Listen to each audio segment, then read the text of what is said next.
Akala namin puro saya lang ang debut ni Dara. Pero may lungkot din pala sa likod ng mga ngiti. Habang pinapanood namin ang debut ni Dara, mapapansin mo agad yung saya, yung mga ngiti. Yung tawa, yung mga taong nagmamahal sa kanya. Pero habang tumatagal, parang may nararamdaman kang kakaiba. Hindi lahat ng ngiti buo. Hindi lahat ng tawa walang iniisip. May mga sandali na tahimik lang si Dara, parang may kinikimkim. Parang sa likod ng ingrandeng handaan. May mga bagay na hindi sinasabi, mga pagsubok na pinagdaanan, mga sakripisyo ng pamilya, at mga pangarap na piniling ipaglaban kahit mahirap. Dito mo marirealize, ang debut ay hindi lang selebrasyon ng edad, kundi selebrasyon ng lahat ng pinagdaanan ng isang anak. Bilang manonood, hindi mo maiwasang mapangiti, pero kasabay nun, mapapaisip ka rin. Kasi minsan, kahit bata pa, mabigat na rin pala ang mundo. Sa debut ni Dara, nakita natin ang tunay na kahulugan ng pagngiti kahit may pinagdadaanan. Isang paalala na hindi lahat ng masaya sa labas ay walang lungkot sa loob. Kahit si Kalinga Prab ay nalungkot din dahil minsan lang ito mangyari sa buhay ni Dara. Ang gusto sana ni Dara ay makasama sa debut venue ang kanyang papa, pero maaga pa lang ay sinabi niya na hindi siya makakasama dahil nahihiya siya. Kung buhay pa lang sana ang mama ni Dara, siguradong ang mama niya ang sasama. Kaya nakakalungkot isipin na once in a lifetime lang sana ito mangyari pero hindi man lang napagbigyan si Dara. Ganun pa man naintindihan din naman ni Dara ang kanyang tatay at nagsorry na din siya kay Dara. Okay lang yun, at least nagawan pa din ng paraan para mag-celebrate. Si Dara ng special day sa debut niya. Gusto ko pong sana mag-sorry kasi wala po dito si Papa.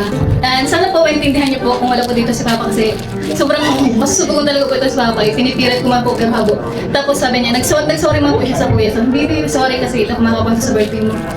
Ito man, naintindihan ko man po ito. And syempre po, hindi ko po malilimutan ng mga nag-sponsor po sa akin. Salamat po. Kasi,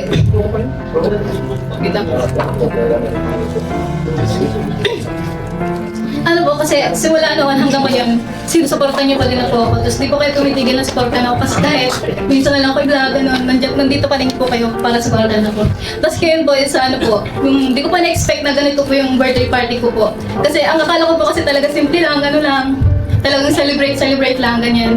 And yun po, thank you so much po sa nag-e-effort, sa mga nag-e-effort po na supportahan ako. Maraming salamat po. So, saka ano pa, Thank you so si much. Papa niya kasi sobrang mahihain. Talagang pinasundo ko na kay Kuya Pior, hindi naman nagpakita. Kaya yun, nalulungkot lang ako kasi isang araw lang, di ba? Isang beses ang mangyayari. At wala pa yung Papa niya. Yung mama niya, wala na rin. So, nakakalungkot lang. Pero, naiintindihan naman ni Dara, sabi niya. So, ayun po, basta Dara, andito lang kami, di ba? Tuloy-tuloy lang yung pagsuporta natin sa'yo. Pag may kailangan ka, gaya ng sinabi ng mga Kalingap Angels, kung may kailangan ka, sabihin mo lang sa amin. Kasi si Dara po yung talagang isa sa pinaka-tahimik, pinaka-ano siya. Yung malihim, masikreto, at may problema na, di niya sinasabi sa amin. Kaya yun, palagi mong tatandaan na may mga kuya ka at may mga kaibigan kang Kalingap Angels.